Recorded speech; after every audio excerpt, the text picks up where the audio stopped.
going on? I'm getting ready to show you how to cook gumbo in my kitchen. Pretty easy, not a hard thing to do. First thing you want to do, first step to cook a good meal is to clean your kitchen and wash your hands. Easy. Alright, so what we're going to do, you're going to start off with a little flour. Alright? Simple thing.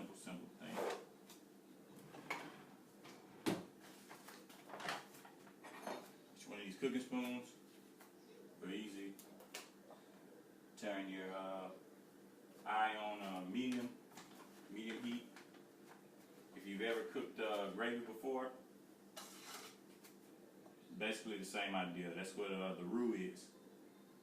And since we're cooking gumbo, just want to send out a laissez le bon temps roulé to all my Cajun friends. So the eye is hot now. You put your flour in. Got your flour in. It's going to start to cook. Not really quick. Come up. You can look at it.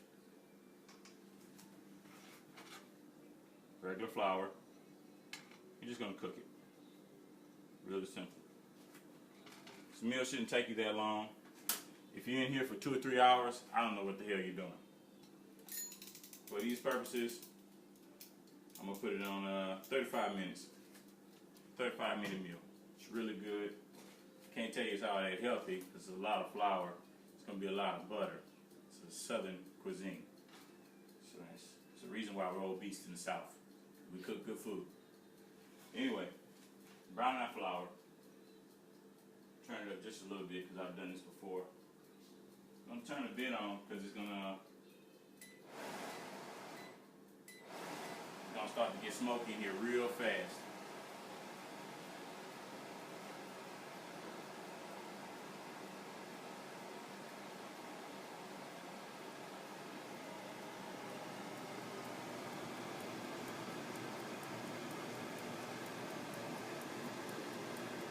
And this, the longest thing it really takes is browning this flour. Browning flour, you do this because you're making a roux. This is typically the same way that you make a gravy. So when your roux starts to brown, and you can see it starting to brown, it's a really smoky thing. So you should probably have your vent on. Just brown the flour. It starts out as regular white flour, all-purpose, unbleached flour, and we got this from Farm Fresh.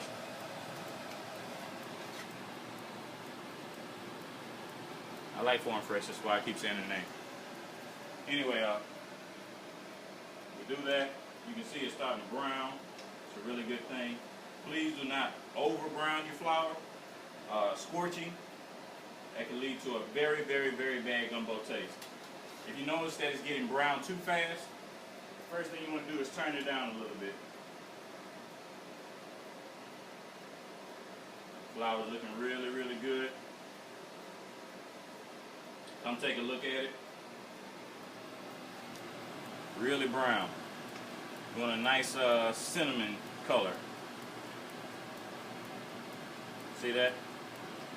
It's going to get a little bit darker. We're going to get after we get that nice cocoa color, you can do a cinnamon type color or a cocoa type color, and then you're in there. You want to stop browning. Now, once you get a nice color to your roux, you're going to add some seasoning. Okay? So let's turn that down because we don't want it to burn. Matter of fact, I'm going to move it to the next eye. We're going to use a little Tony Bashir, a little blackened seasoning, and a little garlic bread sprinkle, which is garlic bread seasoned garlic. So we put that right there, and a little salt and pepper.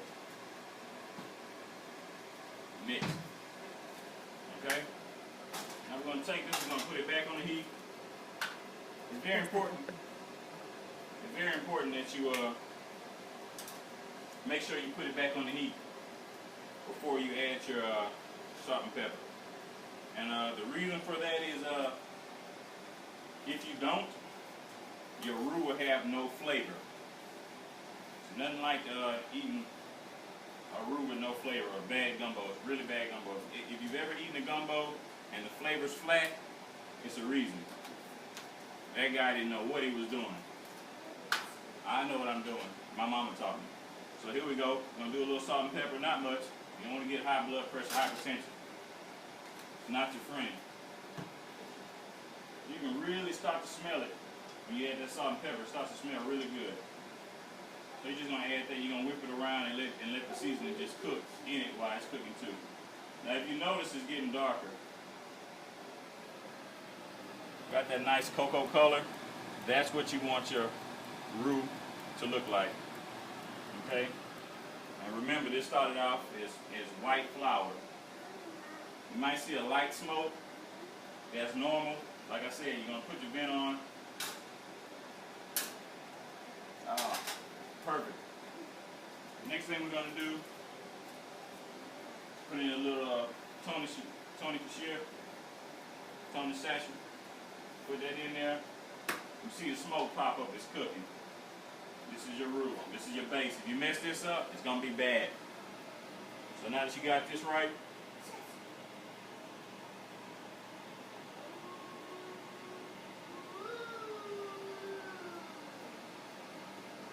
looking really good, right? Nice cocoa color. Go ahead and turn that down. It's almost done. Gonna put some blackened seasoning in there. I got a couple other ingredients I like to add that my mama told me never give away. But if you cook it like this, you'll have a really, really, really good gumbo. Alright? So cook that seasoning in. Really, really good. It's great, right? This is the color you want. You want this color. When it looks like cocoa powder, you've done it right. It smells great. So now we're going to take this roux we just cooked. We're going to put it in this bowl. Alright? A couple ways to cook gumbo.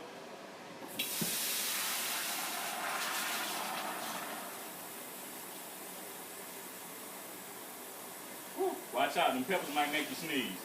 You do not want to sneeze over the pan. That's nasty, people.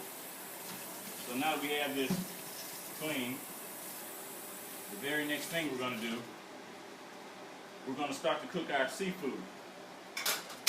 Now the reason that you want your roux already prepared, this is a pre-roux, is because when you get ready to add your water and to the roux, with your shrimp and whatever else you choose, most of the time the basics are shrimp, crawfish, and some type of sausage. I don't eat pork, I eat beef. If you like pork, throw it in there. It tastes great. So I picked Hillshire Farms. I'm going to prepare this and then we'll jump to everything when it's done, okay? Go ahead and put your vegetables in.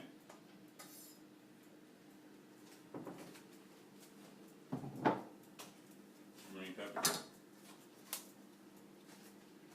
And here are your onions and celery, or celery for people who like to pronounce things right. I'm going to go ahead and knock a little bit of that in there. Now what we're doing with this is creating the body for the gumbo that goes along with the roux. So I'm going to put that in there. And after you put that in there, you want to put about maybe a cup of water. Really not a cup.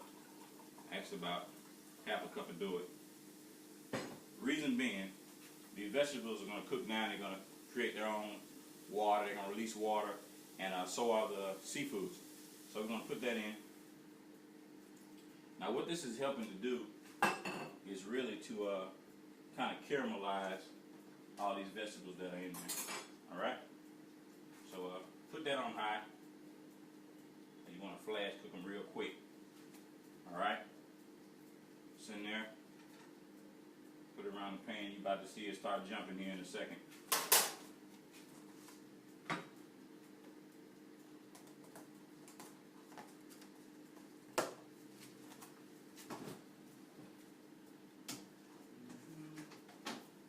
Alright. The clock's still going. We want to let this start to cook. Got some bay leaves too. bay leaves just for flavor. You want to wait till this thing starts to jumping and popping. Just mix it around, pop, pop. Let it jump, stir, becomes that steam. Nice and high. Don't be scared to cook high. Cook high, let it fly. So all the vegetables in there. Dish looks really healthy because we're using a lot of vegetables, but what you don't know is in a minute we're going to throw some butter in the equation.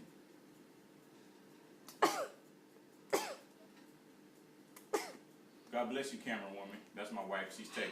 Thank you. No problem. Oh yeah, what I did mention is when you cook down that roux base and you put the seasoning in there, it can get in your nose and make you really sneeze. So like I say, when you're cooking it, kind of stay away a little bit, and if you sneeze, walk away, sneeze. Do not sneeze over food. Nobody wants your cooties. It's bad. Okay? Cool. So look, it's flaring up. Got it on high. Look at its thing. Nice and pretty. Nice and pretty. Really beautiful color. It's really good. Okay. Now, the thing with the green pepper, chop them up real fine. You want to put some garlic powder over it. Reason being, it makes a nice flavor that locks in with your meats here in a second. You'll see that. So we're going to let this cook down, and see you back in a minute when we add the bay leaves. As you see, our vegetables are cooking down. Went ahead and added a couple of bay leaves. Okay, just a couple. My couple and your couple might vary, depending on how much you like bay leaves. So now that we added that, I'll put this plate on the top. Trap the steam and cook it down really quick. Okay, gonna take a look at the shrimp and scallops. Everything's cooked down. See the scallops, see the shrimp and beef sausage. I already took the liberty of taking the cooked juices and poured them over here. It makes a nice stop when you cook it. You pour it over here into your onions, bell peppers, and that's the juice off of it. It's really good. So now that we have that done, we're going to take this, I'm going to put it in this small pot here. Probably wondering what are all those pots for. Now I like to keep my stuff separate.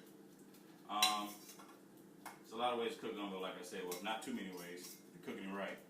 But check this out. The reason I use the separate pots is because you cook shrimp too long, they cook down and get smaller and smaller. So they're already going to get smaller and release some more water when we blend it down. So what we're going to do now is we're going to go ahead and take the big pot. Because this is basically the finale of all things gumbo-like. I don't even know if that's a word. But we're going to go ahead. We're going to do another cup of water. Do a full cup. A little bit more. Crank this baby up to high. Oui, oui, mon cher. Ah. We want that to boil. The reason why you want that to boil is because that roux we made, roux base, that cocoa powder in color, real nice, soft, fluffy powder, real soft. You know, you cooked it good, nice consistency. When this starts to bubble up, we're going to take this, we're going to mix it in with the water. It's going to thicken. We're going to add a little bit more water, depending on how it works out. And then we're going to put everything together, and you have a gumbo. So we'll go ahead and get ready to blend this in. Now the trick to this is when you're taking the powder, this flour, cooked flour, roux base, you want to sprinkle it in slowly because it's going to start to thicken while you stir. If you add too much, it's going to be lumpy and clumpy. You don't want that, right? Let's get this water moving. It's getting ready to boil. Matter of fact, I'm adding a little bit more water, so bigger pot. Every good gumbo cook knows you have a gumbo pot. since I moved, I got rid of my pot. Got messed up with traveling. So here you go. A little bit more water. About a half cup. Gonna let that steam up. Get a little hot. Always clean as you go. Everything's still nice and warm. Go ahead and start putting the stuff on low, but you want it hot when you throw it in. Okay, we got steam. Alright. So now that we got that done, I'm gonna go ahead and start mixing this roux powder in. So just sprinkle it in.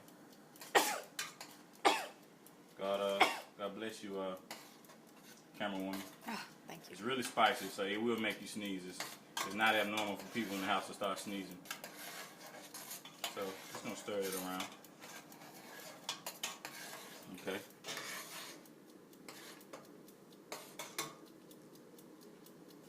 And here we go. So I'm gonna start pouring it in there. It's really good now, right? So.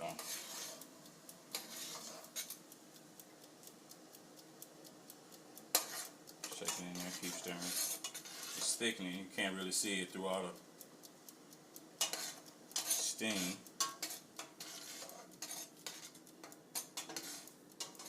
It's thickening right now. Nice gumbo color. Keep pouring it in.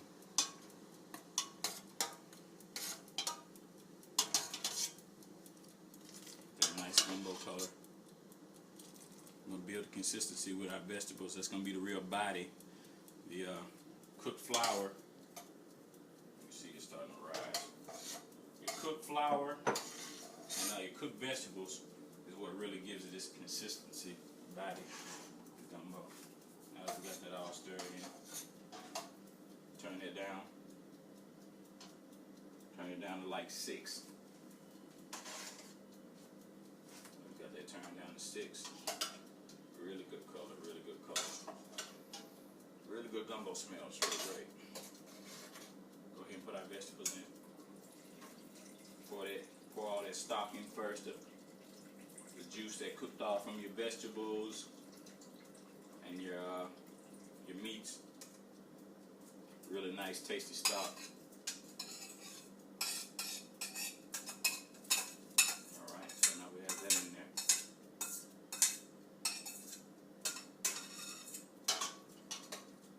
Mix that in. Gonna let that cook. And let's cook it up. We're gonna get a little butter. Okay.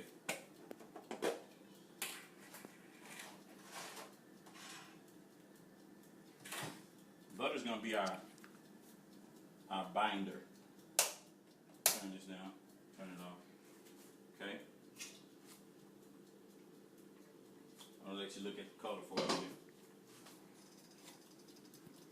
Nice brown. Now, it's a couple of different ways to do your roux. Some people like a brown roux. There's brown roux, there's green roux, and there's red roux.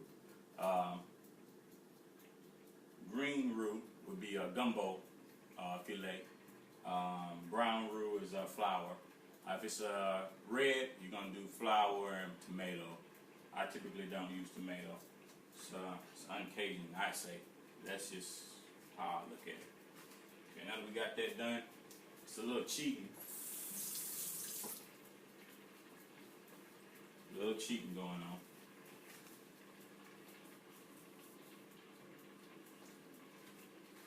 Here come the calories. I'm going to take one of these big cooking spoons.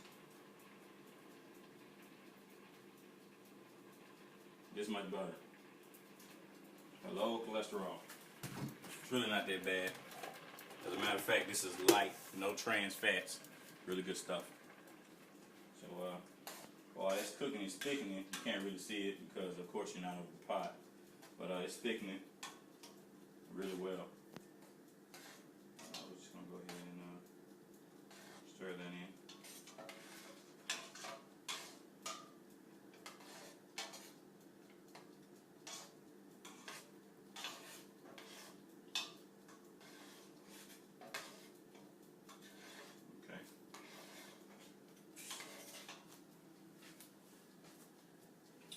thing we're going to do is go ahead and put our meats in.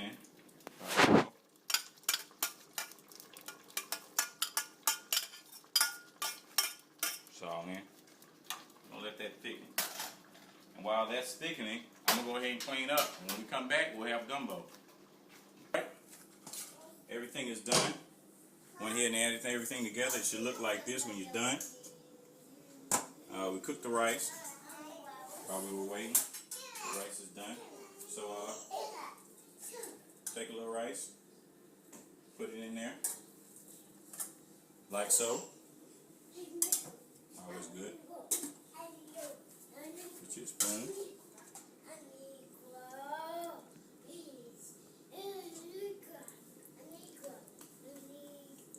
And voila. You have gumbo. And I want to put a little disclaimer on that. If you don't know how to cook rice, because I didn't show you how to do it, please don't attempt gumbo. It's a little harder. Thank you for cooking with Crawford. And we'll see you again next time. Bon appetit.